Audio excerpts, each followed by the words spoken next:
Si hablamos de dónde actúan específicamente, la mayoría de ellos lo hacen sobre macromoléculas, es decir, estructuras muy grandes dentro del organismo, como son las proteínas o el ADN, y dentro de las proteínas y el ADN, pues podríamos subdividirlos en si la proteína es una enzima, una molécula transportadora, un canal iónico, y por lo general los receptores son quizás los sitios de acción más corrientes.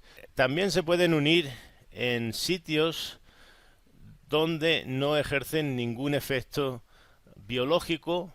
Se podrían decir que son uniones silenciosas porque en realidad no se traducen en ninguna respuesta farmacológica, como podrían ser las proteínas plasmáticas o la albúmina de la sangre, que en realidad pues actúa como transportadora y almacenadora de muchos fármacos. No todos los fármacos tienen un sitio concreto de acción. Hay algunos que simplemente por sus propiedades físico-químicas alteran el medio donde se sitúan y así ejercen su efecto de acción. Podríamos hablar, por ejemplo, de los antiácidos para contrarrestar el ardor de estómago. Básicamente, pues van a alterar el pH del estómago. Por su parte, el manitol es una sustancia que se usa como diurético por sus propiedades osmóticas, es decir, que favorece la retención de agua allí donde se encuentre. Si hablamos del carbón activo, pues es una sustancia que tiene una gran capacidad de absorber moléculas y por tanto pues se va a usar como antídoto universal para impedir que se absorban sustancias del tracto digestivo. De los sitios de acción más corrientes quizás sean los receptores. ¿Qué entendemos por receptor? Pues sería una estructura macromolecular que detectan estímulos y que los transmiten a las células para que se genere una respuesta. Los fármacos son capaces de interactuar selectivamente, generándose como consecuencia de ello una modificación específica en la función celular. Y podríamos poner el ejemplo de una cerradura, que sería un receptor, y la llave, el fármaco, que puede encajar y abrir o mantener ocupada la cerradura. Las propiedades de la unión de un fármaco y un receptor, por una parte, pues tiene que ser selectivo o específico. Quizás mejor usar la palabra selectividad porque no siempre va a ser un solo sitio donde se va a unir el fármaco. Aquí tenemos la analogía para entender cómo interactúa el fármaco y el receptor.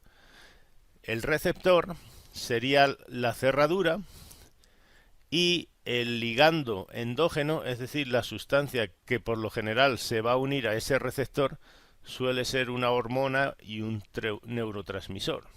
Y que cuando se une, pues se va a estimular dicho receptor y la respuesta pues sería que se abra la puerta. Ese ligando endógeno se denomina agonista cuando lo que hace es estimular el receptor. Si nosotros, en vez de usar el agonista endógeno, usamos un fármaco, pues podríamos decir que estamos copiando la acción de la hormona o el neurotransmisor. Entonces los fármacos van a actuar como agonistas de la hormona o del neurotransmisor si abren la puerta, y puede ocurrir que sean capaces de entrar en la cerradura pero que no abran la puerta, en cuyo caso diríamos que son fármacos antagonistas porque bloquean la cerradura. Dentro de las características de un receptor podríamos decir que existe un número de sitios de unión que es susceptible de saturación. ¿Qué significa esto? Pues que existe un número limitado de receptores y que por mucho que subiésemos la dosis de fármaco, pues ya no se va a poder obtener una mayor respuesta. El ligando muestra un alto grado de selectividad en la unión. Como hemos dicho, suele encajar solo en esa cerradura y no en otras. Eso es a lo que se refiere alto grado de selectividad. Es estereoespecífico en la unión con el ligando. Esto significa que si imagínense que el guante de la mano derecha fuese la cerradura, va a ser la mano derecha la que encaje en ese guante, pero no la izquierda. Es decir, que ambas son moléculas idénticas, pero espacialmente son distintas. Entonces, eso es a lo que vamos a referirnos cuando hablamos de la forma devo y dextro. Actualmente muchos de los fármacos ya no son mezclas racémicas en las que van los dos isómeros, sino que tienden a seleccionar nada más que el isómero que va a encajar en la cerradura. Tienen un perfil de afinidades único y específico. Ahora veremos que la afinidad es bien importante y hace referencia a la capacidad que tiene ese ligando de unirse y de estimular total o parcialmente ese receptor. Por ejemplo, en este caso podríamos decir de abrir la puerta totalmente o abrirla por la mitad. Por último, se asocia con una constante con una o varias respuestas funcionales. Si hay un receptor en el organismo, está cumpliendo una función. No está ahí precisamente para que llegue el fármaco y lo estimule. Probablemente haya una sustancia endógena, que por lo general es un neurotransmisor o hormona, que se une y desarrolla una actividad fisiológica. Y por último existe un ligando endógeno que se une reversiblemente con alta afinidad. Básicamente lo que acabo de decir, que debe de existir un ligando endógeno para que podamos decir que se trata de un receptor y no otro tipo de macromolécula. Cuando administramos un fármaco, actúa en todas las células del cuerpo. Pues aquí he puesto una analogía de un esquimal que está en el polo norte y que, como ven, pues tiene una antena, probablemente tenga un televisor o una radio.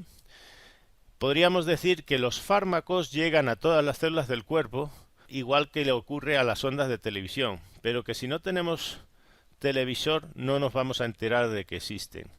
Pues de la misma manera el fármaco puede que llegue a todos los sitios del cuerpo, pero si no existe un sitio donde se vaya a unir y ejercer su acción, pues probablemente el cuerpo ni se dé cuenta de que está ese fármaco en el organismo. Esto podríamos citarlo para el caso de los antibióticos, que la mayoría de ellos actúan en sitios de las bacterias que nosotros no tenemos en nuestras células. Entonces, por tanto, los antibióticos, por lo general, son muy poco tóxicos porque no existen sitios de acción en nuestras células mamíferas. En esta figura se muestra un receptor localizado en una membrana celular. La mayoría de los fármacos van a actuar a nivel de receptores a dicho nivel. Entonces, como ven, tenemos el receptor localizado en la membrana. Cuando se une un ligando, se activa y pasa esa señal, que podríamos decir a través de una vía de señalización o de transducción en inglés, a otras moléculas, y estas a su vez van a llegar a activar una respuesta celular, que es lo que va en definitiva a desencadenar el efecto de ese fármaco o ese ligando. Cells communicate with one another by means of chemical signals. For the receiving cell, there are three stages in the signaling process: reception, transduction, and cell response. The cell targeted by a particular signal has a receptor molecule complementary to the signal molecule or ligand. The ligand fits like a key in a lock and triggers a change in the receptor molecule. Signal transduction converts the change in the receptor to a form that can bring about a cellular response. This might involve a series of steps, a signal transduction pathway that alters and amplifies the change. In the third stage of cell signaling, the transduction process brings about a cellular response.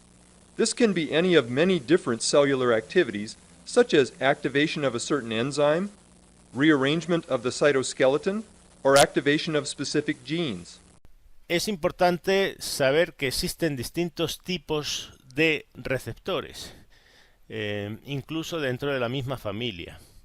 Un ligando puede ejercer una gran variedad de efectos fisiológicos y farmacológicos en función de los diversos sistemas y órganos y tejidos en los que actúe. Por ejemplo, la histamina pues se puede unir tanto a los receptores de tipo H1 como a los de tipo H2. Los de tipo H2 suelen estar en las células parietales de la mucosa gástrica. Y por tanto, si los bloqueásemos, lo que vamos a hacer es impedir que se produzca el ácido clorhídrico cuando hay una liberación de histamina. Por su parte, si usamos sustancias o fármacos que son bloqueantes o antagonistas de los receptores H1, estos se suelen localizar en células del aparato respiratorio y de la piel, y pues se utilizan para tratar problemas de alergias, problemas que están relacionados con la liberación de histamina en estos otros sitios cuando hay un proceso alérgico. Pequeños cambios en la estructura molecular del fármaco pueden alterar la selectividad frente a ese receptor. Entonces vamos a ver que hay, por ejemplo, agonistas que activan ese receptor, pero solo los de tipo H2, mientras que otros pues pueden activar los receptores de tipo H1. A nivel químico, la interacción entre el fármaco y el receptor ocurre por enlaces débiles la mayoría de las veces. Los más corrientes son los iónicos, los puentes de hidrógeno, las interacciones hidrofóbicas y las fuerzas de Van der Waals. Estos cuatro tipos son enlaces débiles, lo que se traduce en que la interacción va a ser muy transitoria y reversible. Es decir, que el fármaco se une al receptor muy poquito tiempo y ahí mismo se despega de nuevo. Por tanto, la acción puede ser muy pasajera o transitoria, dependiendo de qué tantas moléculas del fármaco estén en torno a ese receptor. Si el enlace es de tipo covalente, significa que se va a unir el fármaco a ese receptor y esa unión va a ser permanente o irreversible. Existen algunos casos que ya veremos, pero muy poquitos, porque en realidad eso inutilizaría de por vida ese receptor y obligaría al cuerpo pues a producir un nuevo receptor.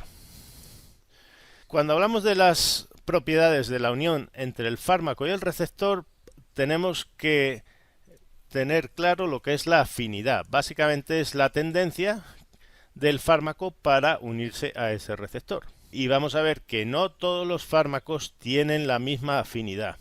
Y ahora vamos a poner un ejemplo.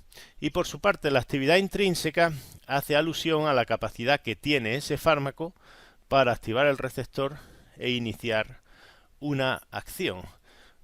Como hemos dicho anteriormente, puede que el fármaco tenga afinidad, se una al receptor, pero lo bloquee. Entonces no existiría actividad intrínseca, no lo va a estimular. Los cuatro tipos de receptores más corrientes que existen en las células están ilustrados en esta diapositiva. Y observen en la parte de abajo que la acción se va a producir en milisegundos, segundos, minutos u horas según el tipo de receptor. Empezando por la izquierda tendríamos que hablar receptores acoplados a canales iónicos, como por ejemplo el receptor nicotínico. Otros serían los receptores que están acoplados a proteínas quinasas. Básicamente, cuando se activan, pues van a fosforilar proteínas en el citoplasma. Existen receptores que están acoplados a proteínas G, como por ejemplo ocurren con los receptores adrenérgicos. Estos, cuando se activa la proteína G, a su vez va a activar una adenilciclasa y se va a producir un segundo mensajero que es el que va a llevar la respuesta hasta el sitio concreto donde se desarrolle. Y por último tendríamos los receptores que están acoplados a factores de transcripción. Como ven, a diferencia de los otros tres, estos receptores son intracelulares, por tanto el fármaco tiene que ser capaz de atravesar la membrana y cuando se unen al fármaco se va a ver una transducción hacia el núcleo y se van a poder iniciar la transcripción de los genes. Aquí tenemos otra diapositiva en inglés, básicamente ilustrando los 4 tipos de receptores, igual que la anterior. Esta misma diapositiva se encuentra en español. Como vemos en la parte de abajo, en la escala de tiempo, la respuesta se produce en milisegundos, segundos, minutos y horas, dependiendo de a qué tipo de receptor se esté uniendo ese fármaco. Cuando hablamos de la sensibilidad de un tejido a un fármaco, se podría expresar como la concentración que produce la mitad de la respuesta máxima. Y esta va a depender de 2 factores. Uno es la afinidad y otro es el número de receptores. Si hablamos de afinidad, ¿qué entendemos por afinidad? Vamos a poner el ejemplo de la alcohol deshidrogenasa, que es una enzima, no es un receptor. Como ven, esta enzima puede metabolizar el etanol, el metanol y el etilenglicol. El etilenglicol es el líquido que se usa como refrigerante de los carros o anticongelante, también tiene esa propiedad. Y en Estados Unidos probablemente sea de las sustancias que más intoxica perros y gatos. Tiene un sabor dulzón y a los perros y a los gatos pues les gusta tomarla. El etilenglicol es un alcohol, no es muy tóxico, pero cuando se metaboliza en el cuerpo se va a convertir en metabolitos que son muy tóxicos y que van a acabar formando cristales de oxalato cálcico y van a destruir el riñón. Entonces, para salvar el animal, pues se puede impedir que se formen todos esos metabolitos y simplemente se le da tiempo al animal a que elimine de forma intacta el etilenglicol por la vía urinaria. Para ello podemos usar el etanol. Y el fundamento es que el etanol tiene mucha más afinidad por la alcohol deshidrogenasa que el etilenglicol. Y eso es lo que vemos en esta otra figura. La actividad del alcohol deshidrogenasa está representada en forma de un gráfico donde vemos la velocidad en el eje de las I's. Vemos que se satura o a poquitas concentraciones de etanol se va a ocupar muy rápidamente antes de empezar a metabolizar el etilenglicol. Es decir, que si yo tengo el cuerpo dándole etanol, la enzima no va a metabolizar el etilenglicol. ¿Por qué? Porque tiene mucha más afinidad por el etanol. 100 veces para ser concreto. Si hablamos del otro aspecto que altera la sensibilidad de un tejido a una concentración de un fármaco, podríamos hablar del número de receptores. En este caso, vean que tenemos un aumento de los receptores beta 1 en el corazón, y esto ha ocurrido cuando hemos estado dando fármacos antagonistas de estos receptores durante mucho tiempo y el cuerpo dice aquí faltan receptores y se pone a poner más en la membrana. Entonces eso es lo que vemos en la figura B.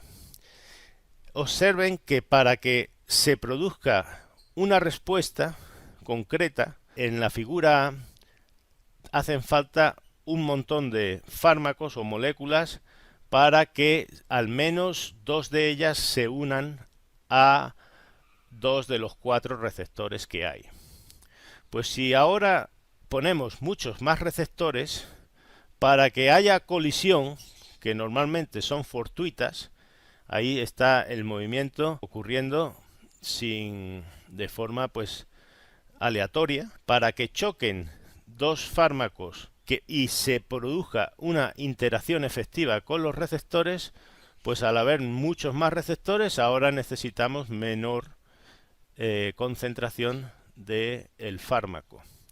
Por tanto, decimos que ese tejido sería mucho más sensible a ese fármaco cuando el número de receptores es mayor.